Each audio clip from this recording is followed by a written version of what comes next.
C'était début juillet quand ma compagne Caroline m'a demandé si ses parents pouvaient utiliser notre chalet dans les Alpes, près de Chamonix, pour quelques semaines. Je n'ai pas hésité une seule seconde.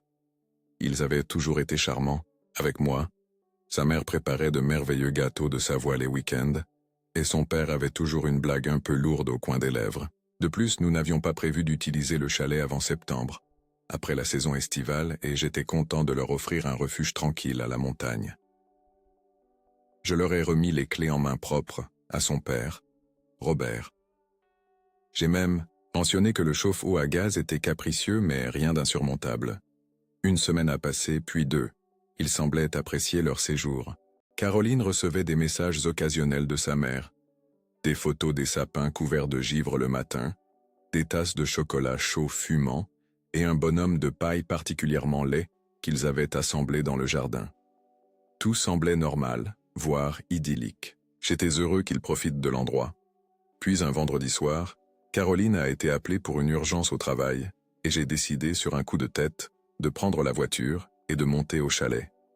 Je pensais lui faire une surprise, peut-être passer le week-end ensemble. Le trajet a été calme. Une fine bruine commençait à tomber quand je me suis engagé sur le chemin de terre qui menait à la cabane. Les lumières étaient éteintes, mais leur voiture était garée devant. J'ai monté les marches du porche. J'ai frappé une fois, deux fois, aucune réponse. Un silence étrange, presque oppressant, m'a accueilli. J'ai essayé d'appeler. Bonsoir, c'est moi, Adrien. Mais toujours rien. Une inquiétude étrange a commencé à monter dans ma poitrine. Le froid de la montagne semblait plus mordant que d'habitude, et le brouillard commençait à descendre des pentes, enveloppant la maison comme un linceul fantomatique. Quelque chose n'allait pas. Je connaissais bien cette propriété, chaque grincement du plancher en bois massif, chaque ombre projetée par les pins environnants. Mais cette nuit-là, tout semblait différent, comme si la maison respirait un air plus lourd. J'ai hésité un instant, me frottant les mains pour chasser non seulement le froid, mais aussi un mauvais pressentiment qui commençait à se former. Peut-être qu'ils dormaient, mais il n'était que 20 heures, et mes beaux-parents avaient toujours été du genre à se coucher tard, surtout Robert avec son habitude de regarder le journal du soir. J'ai décidé d'essayer d'appeler Caroline, mais le signal de portable était pratiquement inexistant dans cette partie des Alpes. 3 petites barres de réseau qui apparaissaient et disparaissaient comme des fantômes. Frustré, j'ai rangé mon portable dans ma poche. La pluie a commencé à s'intensifier, tambourinant sur le toit de manière rythmée. Je n'avais plus vraiment le choix. Retourner à Paris par ce temps serait risqué, surtout avec le chemin de terre qui devenait vite glissant. J'ai mis la main dans ma poche et j'ai sorti ma clé de rechange. J'en laissais toujours une cachée à la maison et une autre avec moi, une habitude que mon père m'avait enseignée depuis tout petit. On ne sait jamais quand une porte fermée peut faire la différence entre un abri et une nuit à la belle étoile, disait-il. Je n'aurais jamais imaginé que j'utiliserais cette clé pour entrer dans ma propre maison avec une telle appréhension. La sensation était étrange, comme si j'envahissais un territoire qui ne m'appartenait plus. La pluie a redoublé, et je me suis décidé. J'ai tourné la clé dans la serrure, sentant chaque déclic du mécanisme, comme s'il était amplifié 1000 fois. La porte s'est ouverte avec un long gémissement, comme si la maison protestait contre mon entrée. J'ai fait un pas à l'intérieur, appelant de nouveau les parents de Caroline. Le silence persistait, lourd comme du plomb, brisé seulement par le son des gouttes tombant de mon manteau sur le plancher en bois. Je suis entré lentement dans la maison, sentant l'air glacial qui circulait à l'intérieur comme si personne n'avait allumé le chauffage depuis des jours. « Madame Martin ? Monsieur Robert ?» ai-je appelé une fois de plus, ma voix résonnant sur les murs en bois. L'obscurité était presque complète, mais je n'ai allumé aucune lumière. Quelque chose me disait de ne pas signaler ma présence, plus que je ne l'avais déjà fait. Une lueur pâle entrait par les fenêtres, venant de la lune qui apparaissait occasionnellement entre les nuages chargés, créant des ombres allongées sur les meubles. C'est alors que j'ai remarqué, au centre du salon, le tapis en jonc de mer que Caroline avait acheté en Provence avait été déplacé. Et là, disposées avec une précision méticuleuse, se trouvaient des bougies organisées en un cercle parfait. Ce n'étaient pas des bougies, fondues ou en désordre, elles étaient neuves, hautes, allumées et vacillantes, malgré l'ambiance glaciale. Je suis resté paralysé, observant ma propre respiration formée de petits nuages dans l'air, tandis que la flamme de chaque bougie dansait comme si elle était consciente de ma présence. Mais ce qui a vraiment glacé mon sang, ce ne sont pas les bougies. C'est ce qui se trouvait au centre du cercle, une photo encadrée de moi et de Caroline, prise quelques mois plus tôt à la fête de la transhumance, avec quelque chose d'étalé dessus, rouge, épais, comme de la peinture. Mais ce n'était pas de la peinture. Je me suis approché, malgré mon instinct qui hurlait de reculer, le vieux plancher gémissant sous mes pieds. Et c'est là que je les ai vus. Ses parents, assis, silencieusement sur le canapé dans le coin sombre de la pièce, me regardant, les yeux grands ouverts, complètement immobiles. Le silence était tranchant. Je pouvais entendre le vent siffler dans les fentes des fenêtres, le crépitement des flammes des bougies, et un bourdonnement bas, presque imperceptible, venant d'un endroit que je ne pouvais pas identifier. J'ai essayé d'avaler le nœud qui s'était formé dans ma gorge, mais ma bouche était sèche comme du papier. « Que se passe-t-il ici » ai-je finalement murmuré, mais ils n'ont pas répondu. Ils semblaient différents. Les mains de Madame Martin étaient fermement jointes sur ses genoux, les jointures de ses doigts blanches à force de serrer. Les yeux de Robert étaient rouges, comme s'il n'avait pas dormi depuis des jours. Aucun d'eux n'a bougé ni cligné des yeux. Je me sentais piégé sous leur regard. Puis, lentement, Madame Martin a tourné la tête vers la photo et a murmuré « Tu n'aurais pas dû venir ici. » J'ai reculé instinctivement. La maison ne semblait plus mienne. J'ai remarqué d'autres objets étranges sur la table basse, des os anciens, de petites poupées de chiffon, un couteau aux manches noircies. Dans le coin de la pièce, il y avait un bol, mais le liquide à l'intérieur n'était pas clair. Il était sombre, presque noir. Une odeur âcre, un mélange d'herbes brûlées et de quelque chose de métallique imprégnait l'air. Il y avait quelque chose d'ancien qui planait dans l'atmosphère, une sensation que je ne pouvais pas expliquer. « Caroline ne t'a jamais raconté, n'est-ce pas ?» a finalement dit Robert, sa voix rauque comme du papier de verre sur du bois. À propos du pacte, à propos de ce qu'était cet endroit avant. J'ai à peine réussi à formuler des mots. « Quel pacte ?» ai-je demandé, la voix tremblante. Madame Martin s'est levée, les jambes légèrement vacillantes, et a marché dans ma direction. Ses pas étaient irréguliers, comme si elle avait oublié comment marcher normalement. « Cette maison a été construite sur un accord, » dit-elle. « Ta générosité a ouvert la porte, et maintenant que tu es là, c'est à ton tour de donner. » Un éclair a zébré le ciel, illuminant brièvement toute la pièce à travers les fenêtres. À cet instant, j'ai vu quelque chose qui m'a fait suffoquer. Sur les murs, presque invisibles dans la pénombre, il y avait des symboles dessinés au fusain, des cercles à l'intérieur de cercles, des lignes qui se croisaient en motifs complexes, et ce qui semblait être des mots dans une langue que je ne reconnaissais pas. Et à chaque intersection de ces dessins, de petites taches rouges, comme si quelqu'un avait pressé un doigt ensanglanté contre le mur. « Où est Caroline ?» ai-je réussi à demander, ma voix à peine plus qu'un murmure.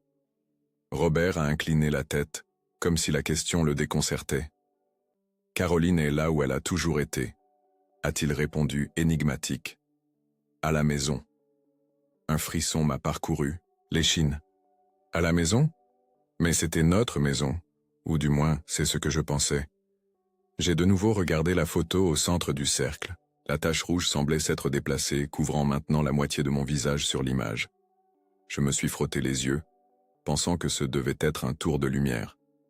Quand j'ai regardé à nouveau, la tache s'était encore étendue. Madame Martin n'était plus qu'à quelques pas de moi.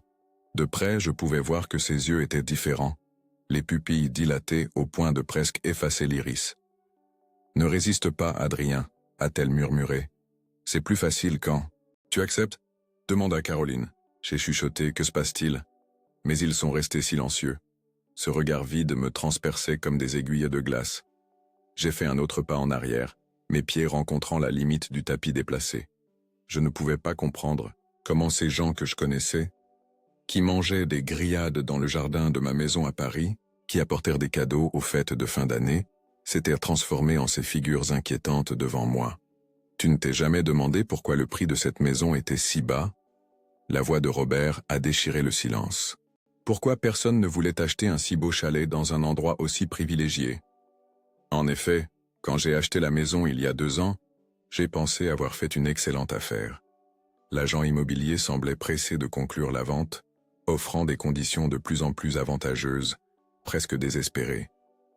À l'époque, j'avais attribué cela à la crise économique, à la chute du marché immobilier, mais maintenant d'autres possibilités commençaient à se former dans mon esprit. Cette terre n'est pas comme les autres, a poursuivi Madame Martin, sa voix prenant une cadence étrange, presque musicale. Ici, au point où 3 sources se rejoignent sous la terre, les frontières sont plus minces. Les anciens le savaient déjà. Les premières tribus n'ont jamais construit de village dans cette vallée. Les premiers colons ont perdu des enfants et du bétail. Et puis quelqu'un a conclu un accord. J'ai dégluti difficilement. L'air semblait devenir de plus en plus lourd, comme si quelque chose d'invisible remplissait l'espace entre nous. J'ai remarqué que les bougies, bien qu'elles brûlent continuellement, ne diminuaient pas de taille. La cire coulait, formait des flaques, mais les bougies restaient intactes, défiant les lois de la physique. Quel accord? Ai-je demandé, essayant de gagner du temps, mes yeux cherchant frénétiquement une issue. La porte d'entrée était derrière moi, mais quelque chose me disait qu'il ne serait pas si simple de sortir d'ici. Robert s'est levé du canapé avec difficulté, comme si ses os lui faisaient de mal. Il s'est approché de la table et a pris l'une des petites poupées de chiffon. Elle était rudimentaire, faite de lambeaux délavés, mais j'ai reconnu le tissu, c'était de ma chemise. Celle que je pensais avoir perdue lors du déménagement. À chaque génération, le gardien de la maison doit offrir quelque chose en échange de la protection, a-t-il expliqué, manipulant la poupée entre ses doigts noueux. Autrefois, c'était des animaux, ensuite du sang. Mais avec le temps, ils ont découvert qu'il y a des offrandes plus substantielles. Madame Martin s'est approchée davantage, tendant la main pour toucher mon visage. J'ai reculé brusquement, heurtant le mur. Ses doigts sont restés suspendus dans l'air, tremblant légèrement. Des souvenirs, a-t-elle murmuré. Des rêves. Des possibilités.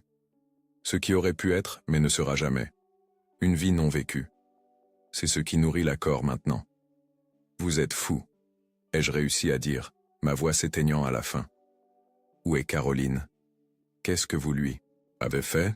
Un sourire triste est apparu sur le visage de Madame Martin. Caroline comprend. Elle a toujours compris. Pourquoi crois-tu qu'elle a tant insisté pour acheter cette maison? Pourquoi crois-tu qu'elle ne vient jamais ici seule? Les implications de ces mots m'ont frappé comme un coup de poing. Caroline savait? Elle m'avait poussé à acheter cette maison intentionnellement? Je me suis souvenu de son enthousiasme lorsque j'avais mentionné la propriété pour la première fois, de son insistance pour que nous concluions l'affaire, rapidement, même lorsque j'avais demandé du temps pour réfléchir. Ce n'est pas aussi terrible que ça en a l'air, a poursuivi Robert, sa voix prenant un ton presque paternel. Ce dont tu ne te souviens pas avoir perdu ne te manquera pas. Et en échange, tu gagnes la protection. Tout le monde y gagne. La protection contre quoi? Ai-je demandé, essayant de garder une voix ferme. Les deux ont échangé un regard. Et pendant un instant, j'ai cru voir une peur authentique sur leur visage. Contre ce qui attend de l'autre côté, a finalement répondu Madame Martin. Contre ce qui se trouve entre les mondes, toujours affamé, toujours en attente. À ce moment, les bougies ont clignoté simultanément, comme si un vent soudain avait traversé la pièce. Mais il n'y avait pas de vent. L'air restait lourd et immobile. Les ombres sur les murs ont semblé s'allonger, gagner en profondeur. Et j'ai entendu ou senti, je ne saurais dire, un murmure bas comme de l'eau coulant sous le plancher. « Il est l'heure », a dit Robert, en regardant une horloge murale que je n'avais pas remarquée auparavant. Une vieille horloge à pendule, qui n'était pas là la dernière fois que j'étais venu. Le pendule oscillait à un rythme étrange, irrégulier, comme s'il marquait un temps qui n'appartenait pas à notre monde. J'ai essayé de bouger, de courir vers la porte, mais mes pieds semblaient collés au sol.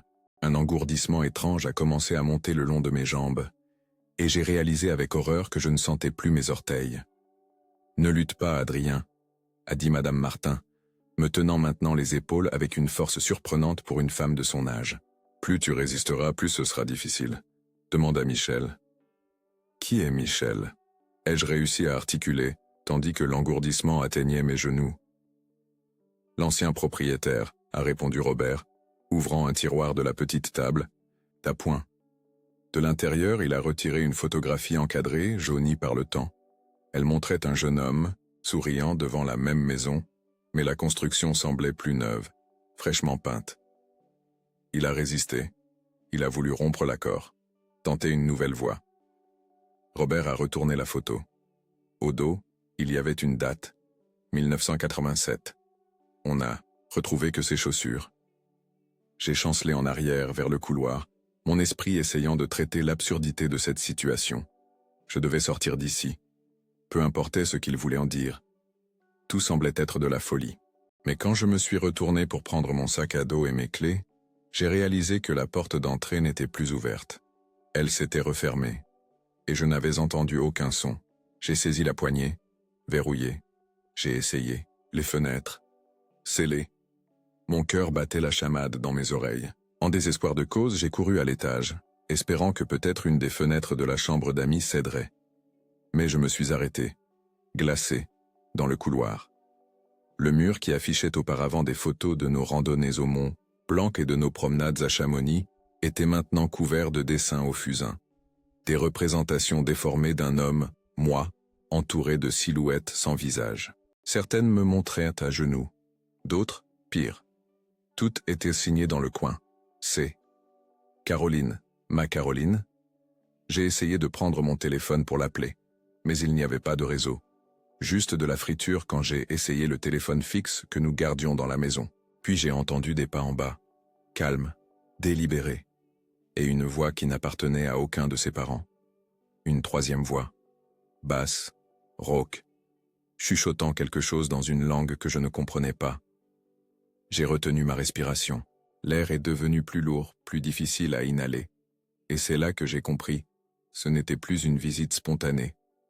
J'avais été attiré dans un piège. J'ai essayé de me cacher dans la chambre d'amis, fermant silencieusement la porte derrière moi. La lumière de la lune entrait par la fenêtre, illuminant la pièce d'une clarté bleutée fantomatique. Le lit était défait, comme si quelqu'un y avait dormi récemment, les draps en boule et humides. Sur l'oreiller, j'ai remarqué des cheveux qui n'appartenaient à aucun des parents de Caroline. Ils étaient très longs et sombres. Dans le coin de la pièce, une valise ouverte contenait des vêtements de femme que je n'avais jamais vus auparavant. Ils n'étaient ni à Caroline, ni à Madame Martin. Le style était ancien, presque vintage. Des jupes longues, des chemisiers à boutons, un cardigan en laine délavée. Je sentais une odeur étrange émaner d'eux, comme de la terre humide et quelque chose de plus âcre, presque métallique. Sur la table de chevet, j'ai trouvé un journal intime. Mes mains tremblaient quand je l'ai ouvert. Les pages étaient jaunies, l'écriture serrée et anguleuse, difficile à déchiffrer. Les entrées étaient datées de 1987, la même année que la photo que Robert m'avait montrée. J'ai commencé à lire, mes yeux parcourant frénétiquement les lignes. 10 juillet. Michel est de plus en plus étrange. Il dit qu'il entend des choses sous la maison la nuit. Il insiste sur le fait que nous avons fait une erreur en achetant cet endroit. Je veux croire que c'est juste le stress du travail, mais... 15 juillet. J'ai trouvé Michel dans la cave ce matin, creusant le sol en terre battue avec ses mains nues. Il a dit qu'il cherchait les sources. Ses ongles étaient cassés, souillés de sang. Quand j'ai essayé de le faire remonter, il m'a poussé. Je ne l'ai jamais vu comme ça avant. 20 juillet. Les Martins sont venus nous rendre visite. Ils ont amené leur fille, Caroline.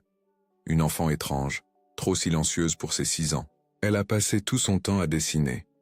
Quand j'ai vu les dessins, j'ai senti un froid dans mon dos. Des cercles à l'intérieur de cercles. Des silhouettes sans visage. Michel a dit que nous devions partir, mais... La dernière entrée n'était qu'une seule ligne, écrite d'une écriture tremblante, presque illisible. Il est là. Ce n'est plus Michel. J'ai laissé tomber le journal, tout mon corps tremblant maintenant. Caroline était venue ici avant. Enfant? Pourquoi ne l'avait-elle jamais mentionné? Et qui était la femme qui avait écrit ce journal? Ce devait être la femme de Michel, l'ancien propriétaire. Que lui était-il arrivé? J'ai regardé le sol, où le journal était tombé ouvert sur une page que je n'avais pas lue. Il y avait quelque chose de dessiné là, une carte rudimentaire de la propriété. Au centre, où se trouvait la maison, il y avait 3 lignes qui se rejoignaient, comme des rivières ou des ruisseaux souterrains, et au point d'intersection écrit en lettres capitales, la porte. La cave. C'était ce que Michel cherchait. Rassemblant tout mon courage, j'ai décidé que s'il y avait une sortie, elle devait être par là. S'il existait une porte, peut-être. Pouvait-elle être utilisée dans les 2 sens? Prudemment, j'ai ouvert la porte de la chambre et j'ai jeté un coup d'œil dans le couloir. Vide. Les pas et la voix avaient cessé. Silence absolu de nouveau. Presque pire que le bruit. J'ai descendu les escaliers lentement, évitant les marches que je savais grinçantes. Le salon était vide, les bougies toujours allumées, mais aucun signe des parents de Caroline. La porte d'entrée restait verrouillée, les fenêtres scellées comme avant. Il n'y avait qu'une seule option. La porte de la cave se trouvait dans la cuisine, cachée par un petit cellier. J'avais toujours trouvé le design étrange, mais je ne l'avais jamais remis en question. Les vieilles maisons ont leurs particularités. Quand nous avions acheté l'endroit, nous avions à peine regardé la cave. Elle était petite, humide, avec une odeur de moisi, plus un débarras qu'autre chose. Nous l'utilisions pour ranger des outils et quelques vieux meubles qui étaient revenus avec la maison. J'ai poussé le cellier sur le côté, révélant la porte basse qui menait à la cave. Elle était déverrouillée. Une forte odeur de terre, humide et de quelque chose de plus ancien, de plus profond, émanait de l'ouverture sombre. Je n'avais pas de lampe de poche, seulement la faible lumière de mon portable. J'ai pris une profonde inspiration et j'ai commencé à descendre les marches étroites en bois, chaque pas les faisant gémir sous mon poids. La cave était différente, plus grande, en quelque sorte. Les murs semblaient s'être étendus, révélant des couloirs dont j'étais certain qu'ils n'existaient pas auparavant. Le sol en terre battue était remué, comme si quelqu'un avait creusé récemment. Et au centre, exactement là où la carte l'indiquait, il y avait une ouverture dans le sol, assez grande pour qu'une personne puisse passer. Des heures ont passé, du moins je le pense. Le temps se tordait étrangement dans cette maison. J'ai dû m'évanouir ou perdre connaissance, car quand je me suis réveillé, j'étais de retour dans le salon. Les bougies avaient se brûlé plus bas, la cire s'accumulant à leur base.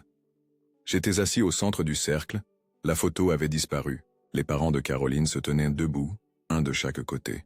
Derrière eux, une ombre se dressait, grande, humanoïde, mais pas entièrement réelle. Elle vacillait comme la chaleur au-dessus d'une flamme. Je ne me souvenais pas comment j'étais sorti de la cave ou retourné dans le salon.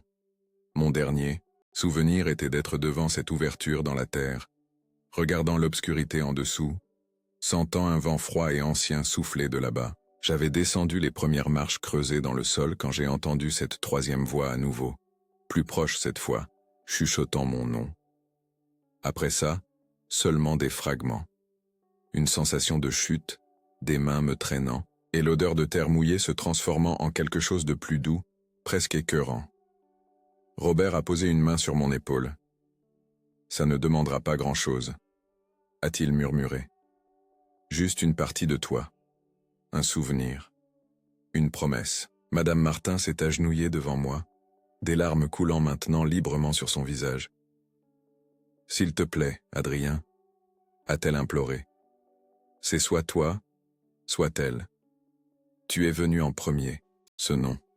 Caroline. » Je voulais crier son nom, exiger des réponses, mais quelque chose en moi savait. Elle était au courant de tout depuis le début. Et ça, c'était le prix de sa liberté. J'étais son offrande.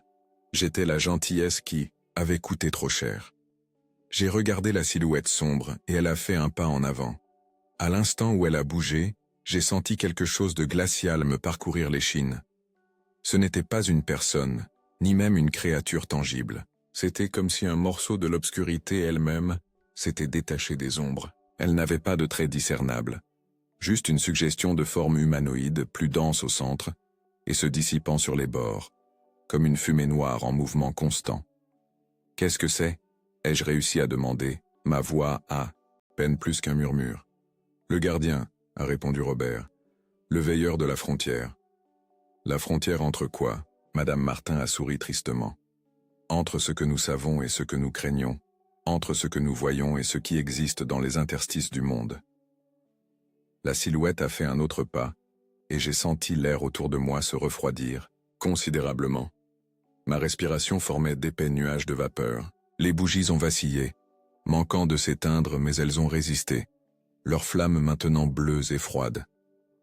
Il y a très longtemps, a poursuivi Madame Martin, sa voix prenant un ton presque mécanique, comme si elle récitait quelque chose de mémorisé. Quand les premiers colons sont arrivés dans cette vallée, ils ont trouvé quelque chose qu'ils ne pouvaient pas expliquer. Des enfants disparaissaient. Des animaux étaient retrouvés éventrés dans les pâturages. Des rêves étranges perturbaient le sommeil de tous.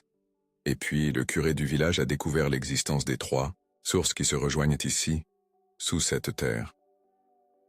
Des endroits comme celui-ci, interrompit Robert, sont rares.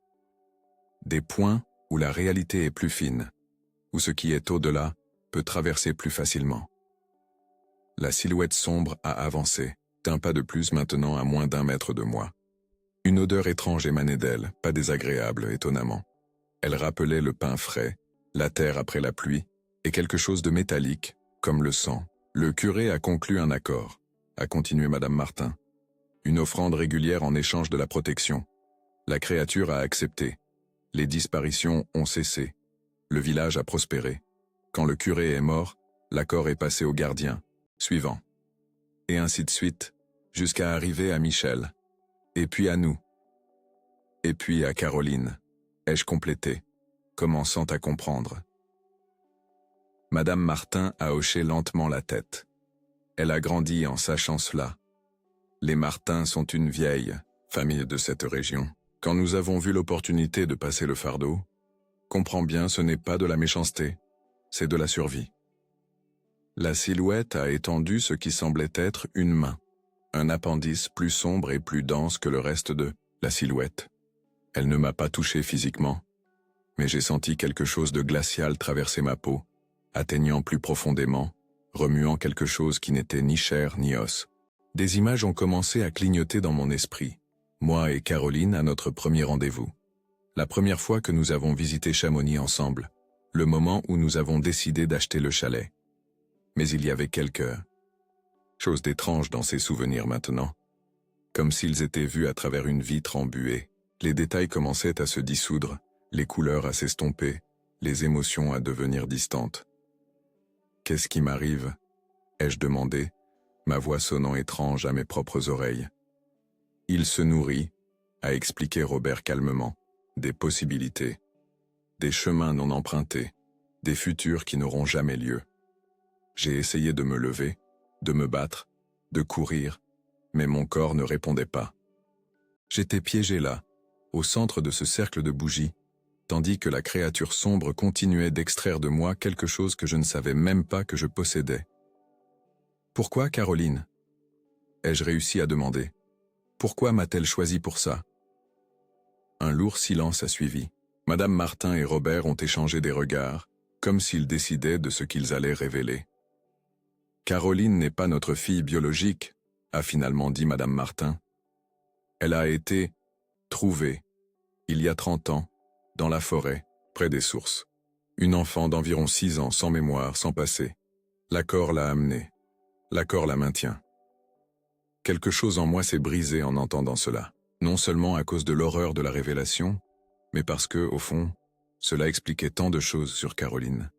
Son affinité inexplicable avec la région, sa connaissance intuitive de la maison, les cauchemars récurrents dont elle ne voulait jamais discuter. Et peut-être aussi cette distance émotionnelle que je sentais parfois en elle, comme si une partie d'elle était toujours ailleurs.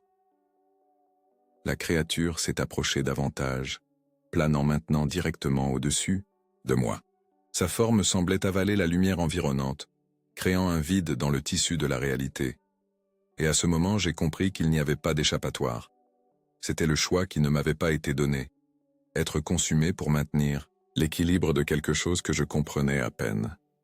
Je ne me souviens pas du moment exact où c'est arrivé. Juste une douleur lancinante dans la poitrine, un froid qui a commencé dans ma colonne vertébrale et s'est propagé vers l'extérieur.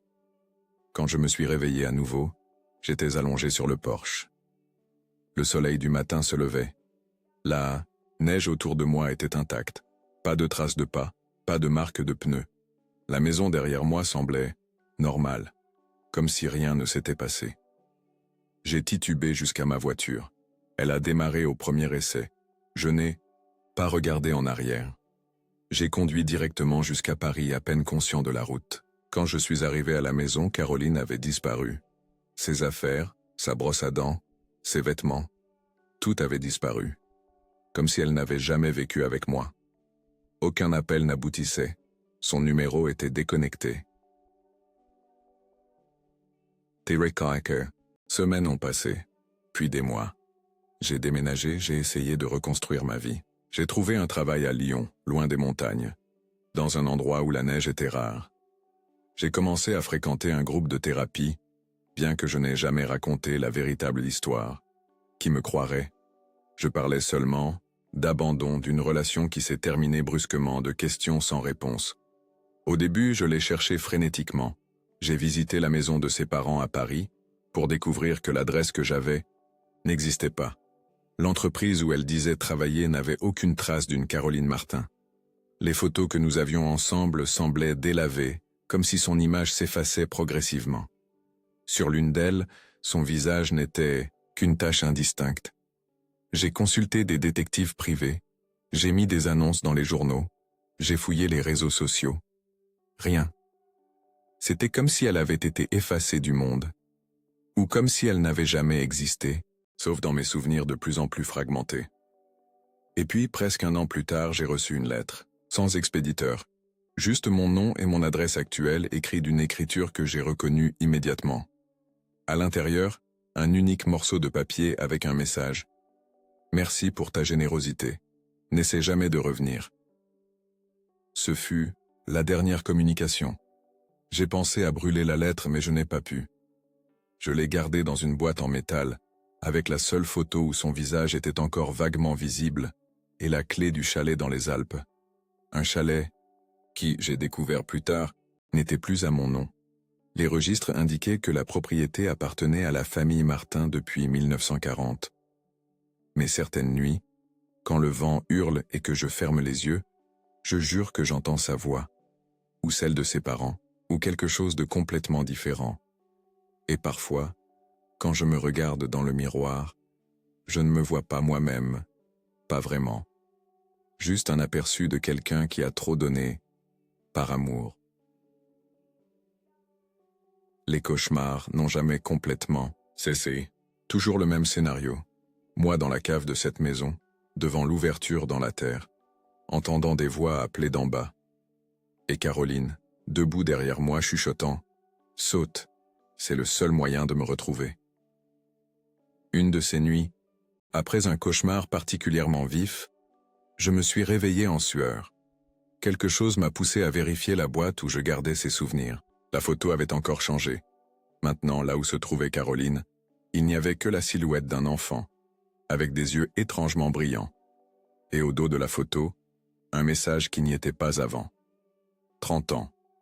Le cycle recommence.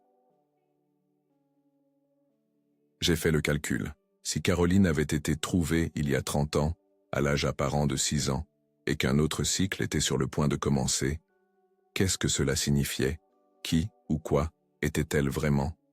Je me suis mis à faire des recherches obsessionnelles sur la région de Chamonix, sur des histoires de disparition, sur des légendes locales. J'ai trouvé des mentions éparses de terre fine, des lieux où la barrière entre les mondes serait plus perméable. Des récits d'enfants disparus qui revenaient des années plus tard, sans mémoire mais avec des connaissances inexplicables. Des cas de maisons construites à des endroits spécifiques, toujours près de sources ou de confluents de rivières, qui semblaient attirer des événements inexplicables. Dans l'une de ces recherches, j'ai trouvé un rapport de 1958 sur une famille qui a complètement disparu d'une maison de la région. La seule survivante, une fillette de 6 ans retrouvée errant dans la forêt des jours plus tard, a été adoptée par une famille locale. Le nom de la famille adoptive? Martin. J'ai pensé à alerter les autorités, mais que dirais-je? Que mon ex-petite amie n'était peut-être pas humaine. qu'il y avait un culte secret gardant une sorte d'entité emprisonnée sous un chalet à Chamonix, je serais interné avant d'avoir fini ma phrase. Alors j'ai décidé de revenir. Non, pas pour sauver Caroline ou affronter ceux qui vivaient dans cette maison, mais pour clore le cycle, pour récupérer ce que j'avais perdu, pas seulement des souvenirs ou de l'amour, mais quelque chose de plus profond. Une partie de mon âme que je savais avoir été arrachée cette nuit-là. J'ai planifié méticuleusement, étudiant tout ce que je pouvais trouver sur la protection spirituelle, les rituels de bannissement, les points de confluence énergétique. Je ne croyais à rien de tout cela avant, mais maintenant je n'étais plus sûr de ce qui était réel ou non. La veille de mon départ, j'ai reçu un appel. Numéro inconnu. J'ai répondu le cœur battant. Adrien? La voix était familière mais différente. Plus vieille peut-être. Ou juste changée par le temps et les circonstances. Caroline? Ai-je répondu, osant à peine respirer. Ne reviens pas, a-t-elle dit simplement. S'il te plaît. Certains cycles ne doivent pas être brisés. Qu'est-ce qui t'est arrivé? Qu'est-ce que tu es? Ai-je demandé, des larmes commençant à couler sur mon visage. Un long silence. Puis, je suis ce que je devais être, et tu le seras aussi si tu reviens. Je t'aimais, ai-je murmuré. Je sais, a-t-elle répondu. C'est pour ça que je t'ai choisi. L'amour est le sacrifice le plus puissant, mais c'est aussi la seule chose qu'ils ne peuvent pas prendre complètement. La ligne est devenue silencieuse. Je suis resté immobile pendant longtemps, le téléphone toujours pressé contre mon oreille, comme si je pouvais entendre au-delà du silence, au-delà de la distance, au-delà des frontières du monde que je connaissais. Le lendemain, je ne suis pas parti comme prévu. Au lieu de cela, j'ai brûlé toutes mes recherches, toutes mes notes, toutes mes cartes. J'ai seulement gardé la photo et la lettre, maintenant conservées dans un coffre-fort bancaire que je visite rarement. Certains cycles ne doivent pas être brisés. Certaines histoires n'ont pas de résolution. Certaines blessures ne cicatrisent pas. Elles deviennent simplement une partie de qui nous sommes. Et peut-être que c'est ainsi que cela doit être.